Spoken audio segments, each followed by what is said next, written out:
Meus queridos, a palavra do Senhor diz assim: volta, ó Israel, para o Senhor teu Deus, porque pelos teus pecados estás caído. Tende convosco palavras de arrependimento e convertei-vos ao Senhor. Diz ele: perdoa toda iniquidade, aceita o que é bom, e em vez de novilhos, os sacrifícios dos nossos lábios. A Assíria já não vos salvará, não iremos montados em cavalos, e não mais diremos a obra das nossas mãos. Tu és o nosso Deus, por ti o órfão alcançará a misericórdia. Curarei a sua infidelidade, eu de mim mesmo os amarei, porque a minha ira se apartou deles. Serei para Israel como o orvalho, ele florescerá como o lírio, e lançará as suas raízes como o cedro do Líbano. Em Sião, os seus ramos, o seu esplendor será como da oliveira, e sua fragrância como a do Líbano. Os que se assentam de novo à sua sombra voltarão, serão vivificados como o cereal e florescerão como a vide, e a sua fama será como a do vinho do Líbano. Ó Efraim, que tenho eu com os ídolos? Eu te ouvirei e cuidarei de ti. Sou como o cipreste verde, de mim procede o teu fruto. Quem é sábio, que entenda estas coisas. Quem é prudente, que as saiba, porque os caminhos do Senhor são retos, e os justos andarão neles, mas os transgressores neles cairão. É possível que você já tenha passado por um momento difícil na sua vida em consequência dos seus erros. Você tenha ouvido palavras muito duras, condenações, o estabelecimento, quem sabe, de algum castigo, porque você fez o que não devia em casa, e a sua mãe ou o seu pai passou aquele tempo ralhando com você e dizendo o que você merecia. Talvez até umas palmadas tenham acontecido. E depois de algum tempo que já deu uma esfriada na briga, volta o seu pai, volta a sua mãe, e aí você pensa, lá vem de novo.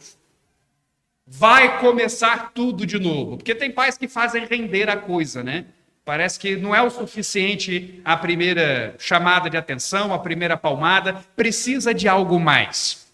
Parece que quer curtir a grande chance de esfregar na cara do filho o erro dele. Às vezes a gente passa por circunstâncias assim, ou talvez algum outro momento que a gente tenha feito algo de muito errado e aceitemos e entendamos que as pessoas fiquem nos reprovando. Afinal de contas, eu não deveria ter feito o que eu fiz. Oséias capítulo 14, o fechamento desse livro, ele tem um pouco disso.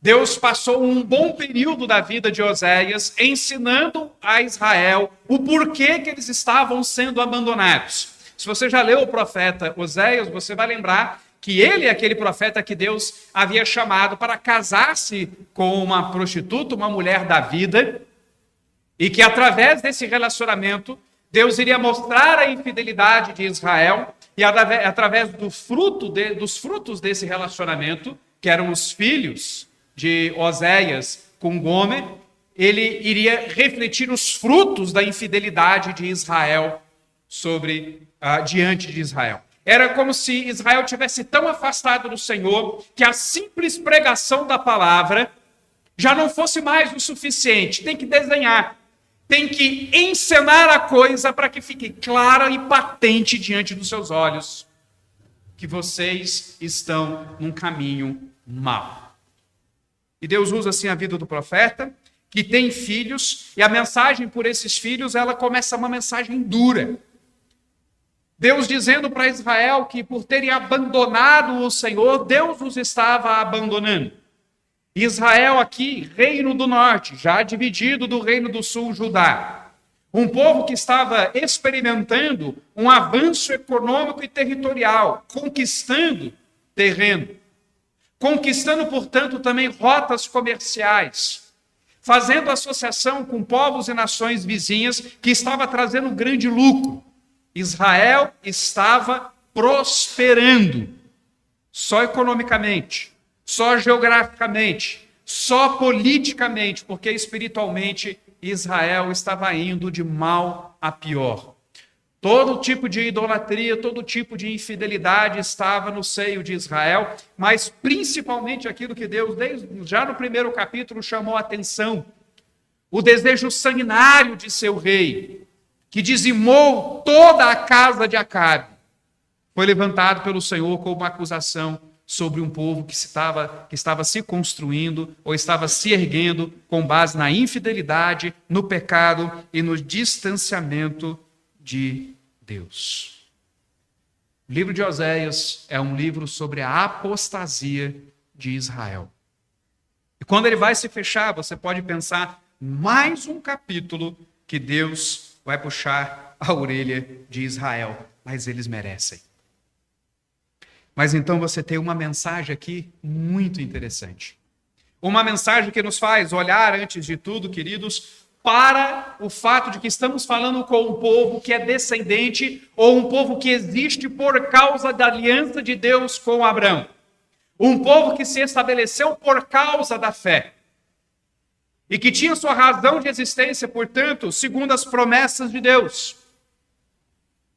Um povo que, mesmo tendo se distanciado da lei do Senhor, ainda é alvo da graça de Deus. E é isso que o texto indica logo no seu início. Volta, ó Israel, para o Senhor teu Deus, porque pelos seus pecados estás caído. Então a gente já não vê aqui Deus apontando o dedo, ou Deus mostrando com profundidade a grandeza da infidelidade de Israel. Pelo contrário, há um chamado, uma convocação de Deus para que esse povo se volte ao Senhor. Mas o que há de interessante, o que reflete como Deus está sendo misericordioso com Israel aqui, é que o fundamento desse chamado é a necessidade de Israel. Porque estás caído. Porque eu estou oferecendo um caminho de arrependimento. Porque eu estou oferecendo uma oportunidade para vocês serem restaurados. Porque vocês precisam. Porque é algo do que vocês precisam desesperadamente. Isso é evangelho puro, queridos, que quando nós ouvimos Cristo Jesus nos chamando, nós estamos ouvindo não alguém que está ansioso pela nossa servidão, que está necessitado da nossa atenção, mas nós estamos ouvindo o chamado de alguém que nos vê no fundo do poço e diz: sai daí, eu sou a solução. Vem para mim. Então isso reflete que Deus está olhando com misericórdia para um povo infiel, idólatra, assassino, que prefere se associar com nações inimigas e aderir às suas divindades, aderir aos seus caminhos, do que manterem-se firmes na aliança. E o que eu acho extremamente interessante no livro de Oséias é que a grande esperança levantada ao longo do livro é que Judá permanecerá. Diante de uma nação dividida, de um povo do norte, que se separou do povo do sul, ouvir do profeta, que faz parte desse povo, dizendo: a grande esperança de vocês são aqueles de quem nós nos separamos. Pode parecer uma afronta do Senhor, mas é justamente Deus apontando para a realidade de que a única esperança daqueles que deixaram de ser o seu povo, de que não são o seu povo, para que retornem a serem seu povo, e é a esperança de todo o gentio que não nasceu da linhagem de Abraão, mas que pode se tornar filho de Abraão se crer como ele, é o fato de que de Judá vem o descendente da mulher que pisaria a cabeça da serpente. Então não era uma afronta, era uma esperança real que Deus estaria dando sobre Israel. Mesmo que há pouco Deus tivesse dito a esse povo: Samaria levará sobre si a sua culpa, porque se rebelou contra o seu Deus. Cairá a espada aos seus filhos, serão despedaçados e as suas mulheres grávidas serão abertas pelo meio. Duras palavras que Deus havia acabado de dar para esse povo, mas que não significavam o fim. Deus estava mostrando que ainda havia esperança para um povo que fazia parte da sua aliança. E assim a gente pode conhecer pelo texto de Oséias, queridos, justamente a dinâmica do perdão de Deus na aliança. E precisamos entender que essa dinâmica, ela existe por causa da aliança de Deus com o seu povo. Porque seria justo se Deus abandonasse Israel, um Israel apóstata. Seria justo que Deus derramasse sobre Israel toda a sua ira e a morte que lhes era cabível. Por terem abandonado a aliança, por terem feito uso indevido da terra que Deus lhes havia dado por possessão. Eles seriam merecedores de todas essas coisas. Mas não é isso que Deus faz.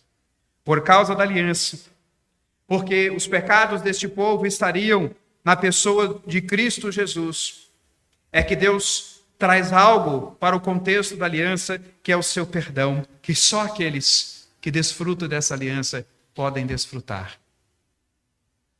E é por isso que é uma dinâmica de quem está em aliança com o Senhor. E a primeira coisa que nós vemos é que esse perdão de Deus, ele exige que tenhamos um arrependimento verdadeiro.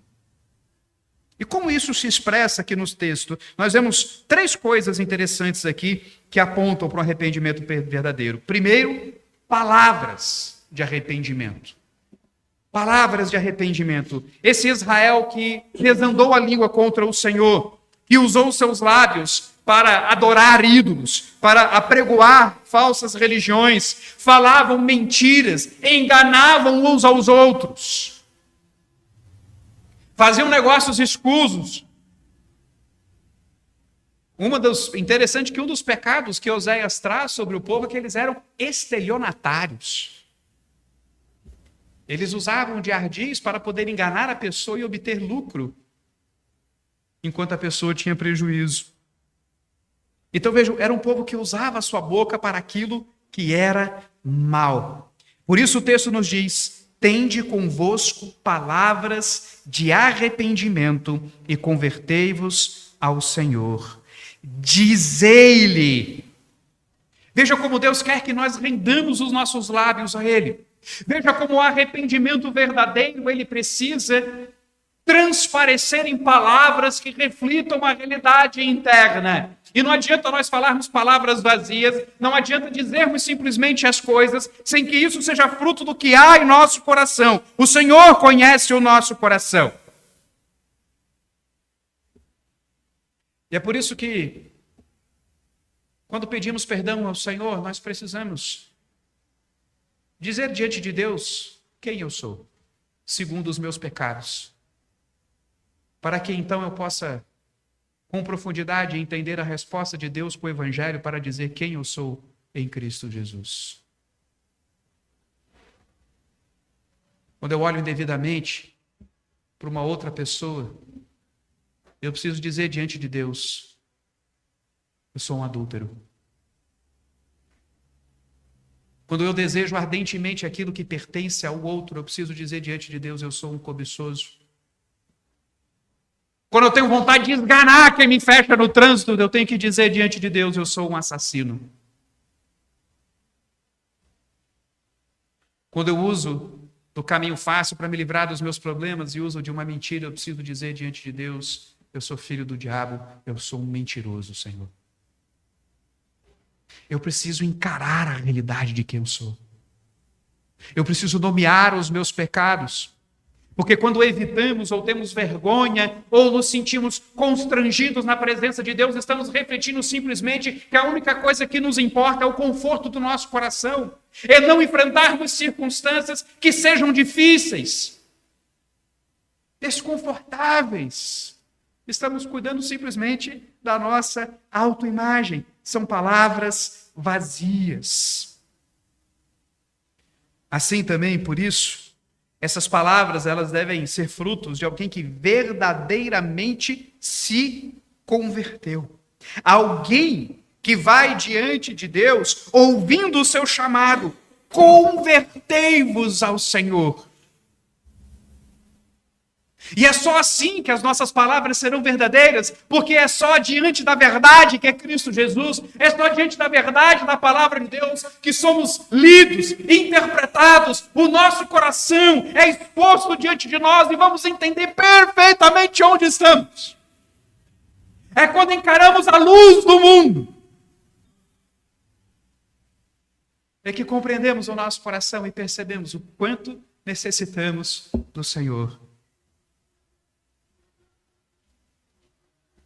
Não basta, queridos, não basta nós dizermos que amamos ao Senhor e não transformarmos nossa vida de um caminhar que antes ia numa direção e agora nós estamos indo diretamente a Ele.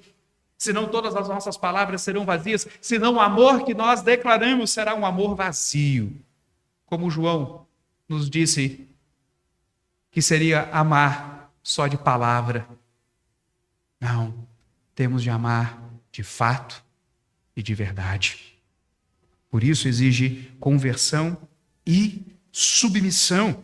As palavras deveriam evidenciar esse reconhecimento. Veja o que Deus quer ouvir desse povo.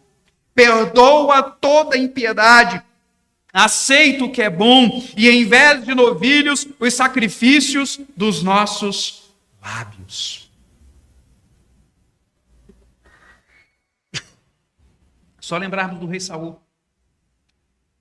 Alguém que fazia sacrifícios, apresentava holocaustos diante do Senhor. Mas como quem entendia o que estava fazendo, compreendia o peso de suas atitudes, ou como alguém que queria fazer o que queria e simplesmente dizia, não tem problema. Depois apresentamos um sacrifício diante de Deus e está tudo certo. Depois apresentamos o holocausto diante do Senhor e está tudo certo. Isso é amar só para fora. Isso não é se submeter verdadeiramente. Isso não é ter um coração realmente incomodado com o fato de que ofendeu o Senhor e que está olhando para a morte de um animal, percebendo que a morte dele te livra da morte, entendendo que pecado traz morte.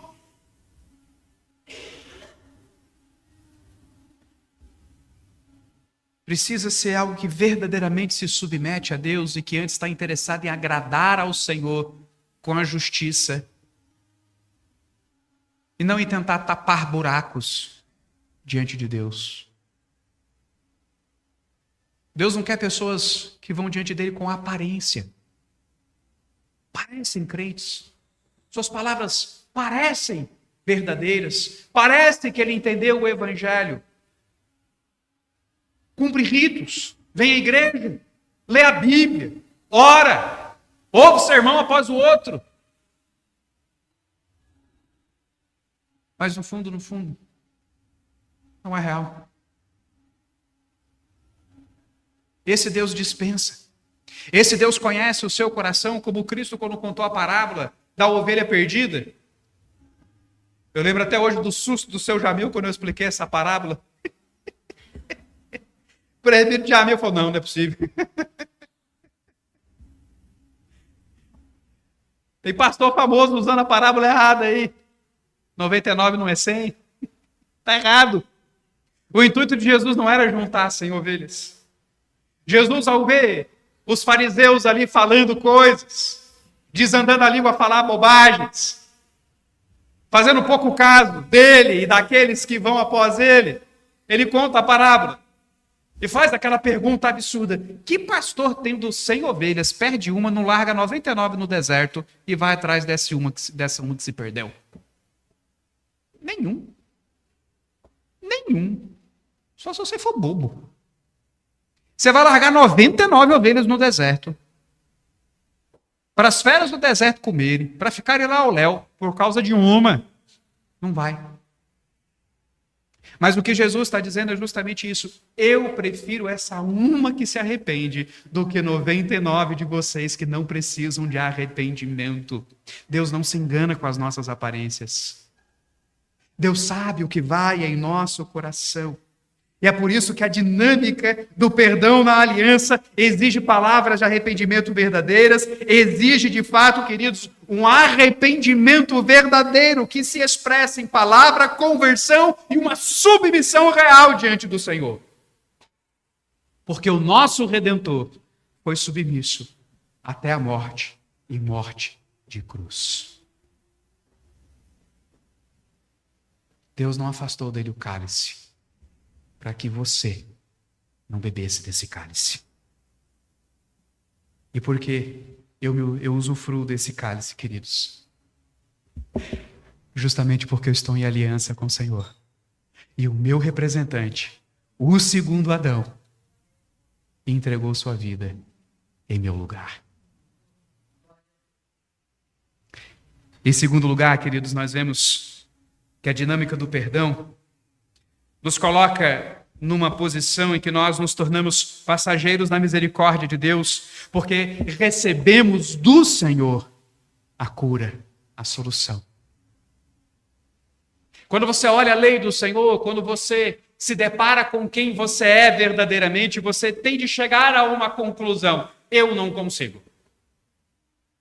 Lutero vivia essa luta, ele tentava entender como um Deus tão bondoso, como um Deus tão santo e justo pode me receber, pode me aceitar na sua presença, pode me salvar.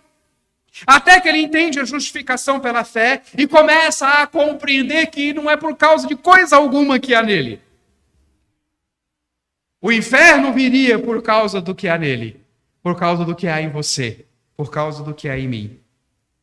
Mas a cura do Senhor para o nosso pecado, o perdão de Deus, a solução da nossa condição, não vem de nós. Diz o texto: curarei a sua infidelidade, eu de mim mesmo os amarei, porque a minha ira se apartou deles. Vem do Senhor a cura. Vem do Senhor a libertação. E muitas vezes, queridos, nós não estamos conseguindo chegar ao arrependimento verdadeiro, à compreensão verdadeira de como alcançamos o perdão de Deus, de como funciona a dinâmica do Evangelho, dessa boa nova, de um Deus que nos conclama ao arrependimento e nos dá o caminho devido para o arrependimento, porque continuamos a olhar para nós mesmos e tentando encontrar em nós mesmos a solução. Quem sabe porque eu orei mais, quem sabe porque eu li a Bíblia toda nessa semana, quem sabe porque eu jejuei, quem sabe que eu ajudei a velhinha a atravessar a rua, ela nem queria, mas eu ajudei. E vamos fazendo coisas pensando alcançar algo que Cristo já alcançou na cruz do Calvário. Pensando construir algo que já está pronto, basta desfrutarmos. Porque como o autor aos Hebreus vai dizer aos nossos irmãos lá no 4º capítulo daquela epístola, ele vai mostrar que viver pela fé, viver descansando, viver dependendo do Senhor exige um esforço da nossa parte. Porque não aceitamos viver pela graça.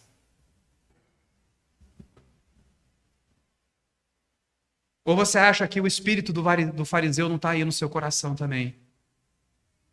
Você achando que Deus te recebeu por ser você quem você é? Porque você fez o que você fez? Porque você é daquela família 5ª geração de presbiterianos? Será que é por isso? É claro que não. A ideia do texto é justamente o Senhor falando para Israel para deixar de lado todo aquele tipo de religião de justiça própria, que pode tanto ser construída com deuses que aceitam oferendas como uma barganha, ou ainda pode ser vivida pelo legalismo que usa a lei do Senhor de uma forma indevida e nos faz construir uma religiosidade diante de Deus e não um relacionamento.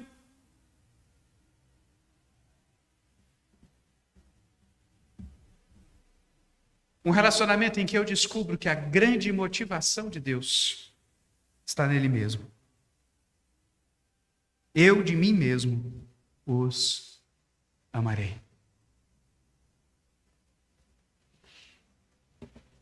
Você às vezes não fica meio encafifado, por que as pessoas gostam de mim?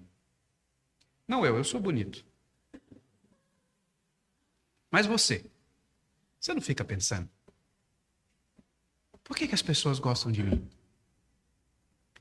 Eu acordo sempre com essa pergunta, ou às vezes estou tomando café, eu fico olhando para a Vanessa e fico pensando, por que ela gosta de mim? Foi uma pancada na cabeça? Foi a última opção? Foi promessa que ela está pagando? Não sei. Você sonda o seu coração e você fica pensando, se as pessoas soubessem o que se passa no meu coração, elas não falariam comigo. Se as pessoas soubessem o tipo de coisa que anda pela minha mente, talvez elas nunca mais olhassem na minha cara. E eu quero dizer para você que esse sentimento ele é real, ele é verdadeiro. E ele tem de estar aí. Ele tem de estar aí para que você tenha consciência que a grande motivação de Deus em lhe amar, em trazer o perdão sobre a sua vida, está nele mesmo. Eu de mim mesmo os amarei. Porque o amor de Deus consiste no fato de que Ele nos amou primeiro. Não havia nada. Porque Deus, quando olha para você, quando Ele olha para mim, o que Ele vê? Mentiroso, desobediente dos pais, idólatra, feiticeiro. Você vai dizer que você nunca abriu a Bíblia no Salmo 91 na sua casa para proteger a sua casa. Nunca ficou com medo e ficou recitando a Bíblia, lá, aquele que habita na sombra do Altíssimo, aquele que habita na sombra, e ficou lá, para espantar o teu medo. Como se fosse um amuleto, algo que você esfrega,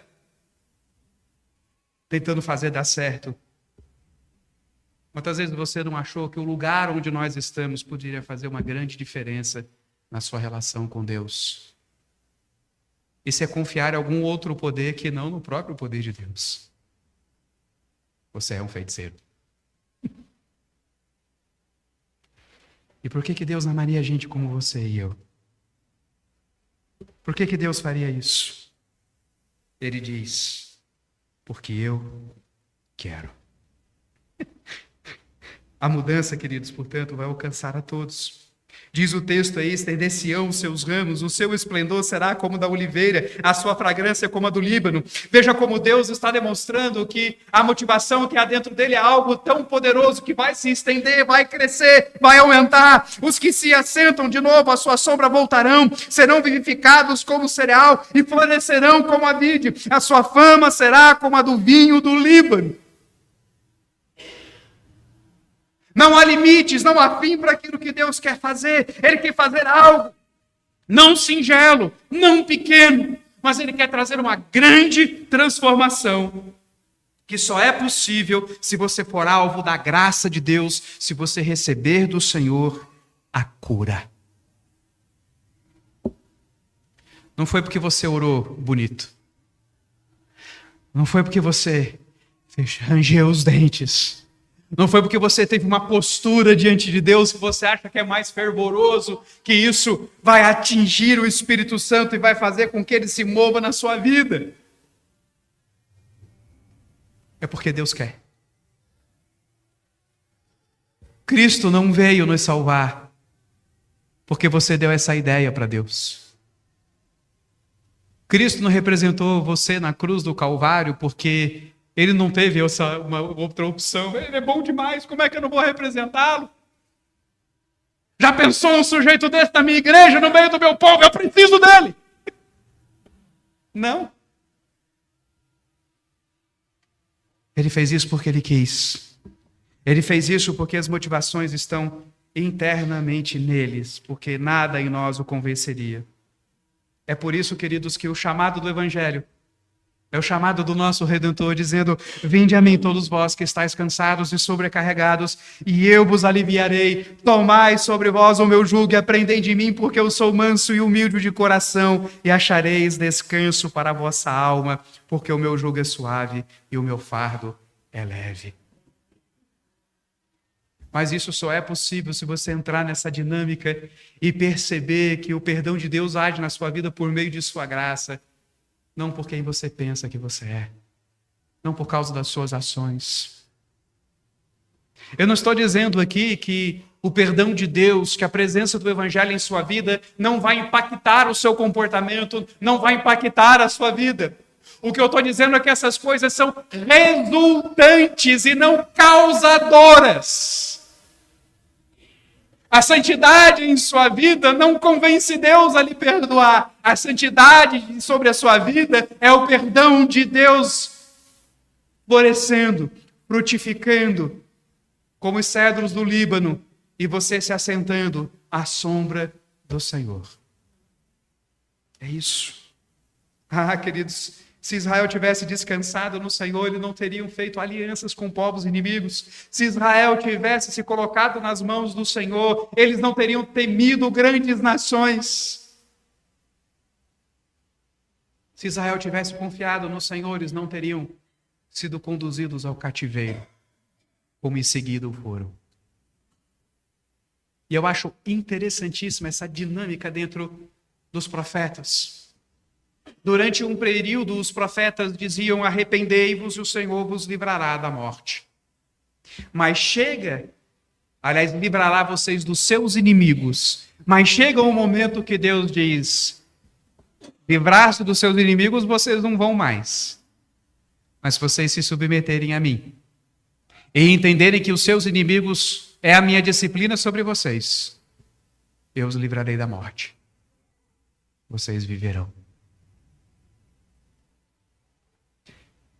Mesmo quando Deus está disciplinando o seu povo, mesmo quando Deus está trazendo a pesada égide de uma nação inimiga, e pense bem, era o vovô voltando e os fazendo voltar para o início da caminhada. Qual era a etnia de Abraão? De onde ele veio? De Ur dos caldeus. Quem eram os babilônicos? Caldeus. E para onde ele levou o povo de volta? Para a região dos caldeus. E tanto era algo para perverter Israel, era para perverter Judá, que Nabucodonosor, ele não queria destruir Israel simplesmente. Ele não queria ir lá e matar todo mundo. Ele queria perverter o coração daquela nação e fazer deles súditos, porque eles não foram levados para um lugar ruim. A gente imagina, às vezes, que o exílio só foi bom para Daniel, Sadraque, Abdinego, Misael, lá, os amigos do livro de Daniel. Não. Israel foi conduzido, queridos, para a região de Quebar, uma região irrigada por rios, um lugar onde eles poderiam plantar e colher com fartura. O que Nabucodonosor queria, ele queria súditos, ele queria pessoas que abandonassem a paixão pela sua nacionalidade e se tornassem um deles. E para Israel isso seria até plausível, porque se trata de voltar às nossas origens. Mas essa é justamente a ação de Satanás, querendo nos perverter do caminho do Evangelho e nos fazer pensar que talvez seja plausível voltar a ser o que eu era. Andar nos caminhos que um dia eu andei. Ser aquele ser humano que um dia não conheceu a graça de Deus, que um dia não ouviu falar do perdão do Evangelho. E geralmente ele faz isso quando você está com o coração cansado, quando você já está aflito, pensando que as coisas vão te engolir, porque você vê que não tem mais forças para lutar. E é aí que você entrega os pontos. É aí que você abandona os caminhos do Senhor, é aí que você abandona a igreja, é aí que você abandona a comunhão com os irmãos, é aí que você abandona esse chamado da graça e deixa de entender que o Evangelho, ao mesmo tempo que é um chamado para você descansar, é um chamado para você morrer. E não há inimigo que pode matar um morto. Quando os inimigos da igreja se levantarem contra a igreja do Senhor e nos ameaçarem de morte, é para nós rirmos na cara deles e dizermos: já morremos há muito tempo. Eu vivo pela graça, porque o amor de Deus, por conta própria, se moveu a trazer o seu perdão sobre mim. E é por isso que, diante desse fato, meus irmãos, a dinâmica do perdão dentro da aliança, ela vai se firmar ou vai se sustentar sobre a vida daquele que anda em fidelidade. O texto vai se encerrar falando sobre sabedoria, que seria mais ou menos sobre ter o entendimento ou ter aquilo que é necessário para poder compreender a vida e como ela funciona. Basta você ler Eclesiastes. O que Salomão disse que ele estava querendo fazer com a sabedoria que Deus deu? Investigar a vida. Só que ele não teve uma boa ideia. Ele tentou investigar a vida experimentando tudo. E ele deveria ficar só de fora, usando a sabedoria. Ele não foi sábio nessa escolha, não é interessante? Ele tentou usar a sabedoria de uma forma não sábia. Salomão é besta, né? Você também. Quantas coisas você não vai lá e tenta experimentar por você mesmo, ao invés de apenas aprender com o erro dos outros? Mas sabedoria exige isso, e além também prudência. A ideia de prudência é andar em conformidade, discernindo as coisas, compreendendo os tempos e os momentos, saber como reagir devidamente. É não pisar na bola no momento errado. Tem hora que é melhor ficar calado. Tem hora que é melhor você falar. Eu olho para minha vida pastoral. Esses dias o irmão aqui do seminarista do JMC, ele me mandou uma mensagem, fazendo um trabalho aqui do seminário. E ele falou, o que o pastor reverendo Ricardo, hoje, com quase 25 anos de ministério, diria para aquele Ricardo que acabou de sair do JMC? O que você diria? Cala a boca. Fica calado. Sua opinião não é tão importante. O que você pensa não é tão bom quanto você pensa que é. Fica na tua, rapaz. Quantas vezes eu não fui prudente? Quantas vezes você não foi prudente? Quantas vezes você avançou o sinal vermelho na vida?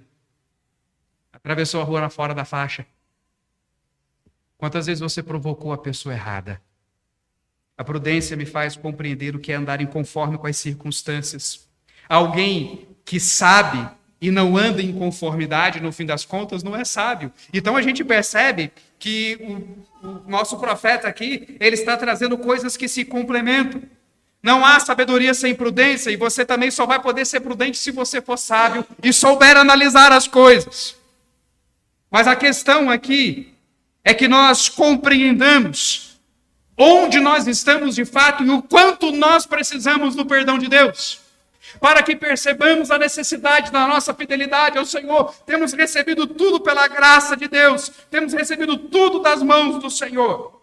Como nos disse Paulo, falando aos Romanos, ou desprezas a riqueza da sua bondade e tolerância e longanimidade, ignorando que a bondade de Deus é que te conduz ao arrependimento. Nem o arrependimento veio de você. Nem quando você teve a brilhante, prudente e sábia ideia de que deve pedir perdão ao Senhor, isso partiu de você. Foi o Senhor trabalhando o seu coração. Mas segundo a tua dureza e coração impenitente, acumulas contra ti mesmo a ira para o dia da ira e da revelação do justo juízo de Deus, que retribuirá a cada um segundo o seu procedimento.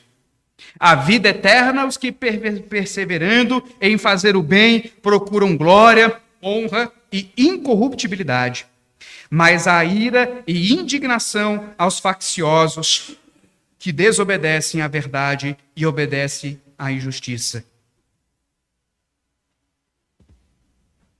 Se Deus te conduziu de fato ao arrependimento, a sua vida deve refletir verdadeiramente essa obra da graça de Deus sobre você. É isso que Paulo está trazendo àquela igreja. Não foi você que se conduziu ao arrependimento, foi Deus quem te conduziu ao arrependimento. E é por isso que diante deste fato, se o arrependimento é real, a fidelidade estará presente. Você vai ter sabedoria, você vai ter discernimento, você será prudente. Você abandonará as alianças indevidas, você abandonará as confianças indevidas, você abandonará os desejos, as ganâncias que estão em seu coração, produzindo ídolos e te afastando do Senhor. Porque você vai perceber em última instância que isso é desonrar o sangue que foi derramado por você na cruz do Calvário. Porque você está numa aliança com o Senhor. Você está num tipo de relacionamento que está pautado num Deus que faz tudo o que é necessário. E que de você ele simplesmente exige: creia, confie, dependa. Mas pastor, isso é muito simples. Não é. O que foi Abraão tendo um filho com a serva? O que foi ele mentindo? O que foi Israel fazendo aliança com nações inimigas? O que foi Pedro negando Jesus 3 vezes? Não é fácil confiar Por isso, mais uma vez, lembremos do autor aos Hebreus dizendo: esforcemo-nos por entrar nesse descanso. Se desvencilhe do velho homem, se desvencilhe dessa ideia de que você pode, de que há algo em você que pode produzir isso. A fidelidade, ela não está firmada naquilo que você faz, ela está firmada nos resultados da graça de Deus sobre a sua vida, no conhecimento que Deus dá da sua verdade, no entendimento de que a graça de Deus se derramou sobre você, porque Cristo Jesus conquistou isso para você. Na compreensão de que Deus não derrama sobre você sua ira, porque na sua misericórdia Ele derramou sua ira na pessoa de Jesus. Você vai perceber que não se trata de troca, de barganha, mas de um relacionamento real, em que Deus nos amando primeiro, você o ama também, e agora em amor você deseja ser fiel àquele que você diz amar.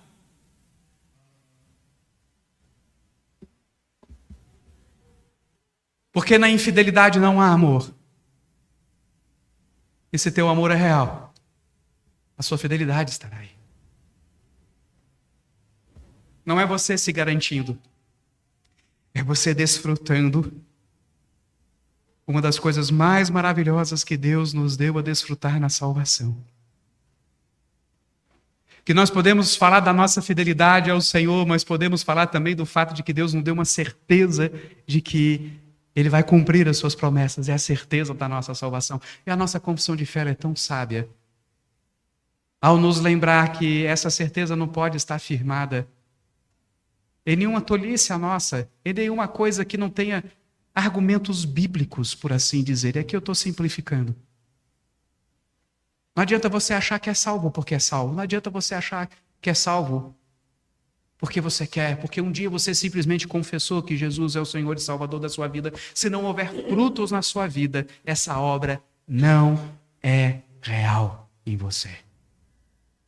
E é por isso que é importante você entender a dinâmica do perdão de Deus nessa aliança, que exige um verdadeiro arrependimento, que espera e recebe do Senhor a cura e que se firma numa fidelidade que reflete alguém que, sendo amado, ama de volta e compreende que esse é o caminho sábio para não mais ser alvo da ira, para não mais sofrer as consequências de seu próprio pecado.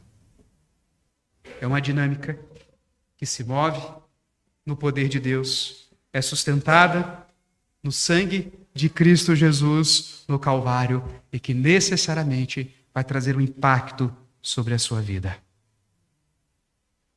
E o que você tem que levar hoje para a sua casa? O que você tem que trabalhar no seu coração? Você tem experimentado essa dinâmica na sua vida? Quando você pede perdão ao Senhor, você diz: Senhor, eu pequei. Senhor, eu fiz isso. Eu peguei o que não era meu. Eu olhei indevidamente para alguém que não era meu. Eu falei o que não devia. Eu feri pessoas. Eu desonrei meu pai e minha mãe. Eu sou um idólatra, Senhor. Eu fico querendo agradar todo mundo porque eu tenho temor de homens. Você tem reconhecido que de fato é o seu coração diante do Senhor, para que você entenda a grandeza da graça de Deus sobre a sua vida? Ou será que a sua vida está estagnada num ciclo dentro de seus pecados? E você não consegue viver o amor que você tem pelo Senhor, se apartando dos pecados, resistindo, ao invés de viver em pecado. Minha sugestão a você, meus irmãos, a você, meu irmão e minha irmã, é que você tenha uma fala honesta e sincera diante do Senhor. Esconder-se de Deus é bobagem. É não ser sábio e ser imprudente, porque você então não está sabendo diante de quem você está. Deus vê o teu coração. Mais ainda, conheça os ídolos do seu coração. Conheça as coisas que são importantes demais para você, que tem lhe feito andar de modo imprudente. Falando que não devia, andando na companhia de quem não deveria, fazendo você deixar de confiar no Senhor e de desejar as promessas do Evangelho. Porque entendendo a dinâmica do teu pecado, você vai perceber como a dinâmica do perdão de Deus é o que você precisa. Vamos ficar de pé e vamos orar.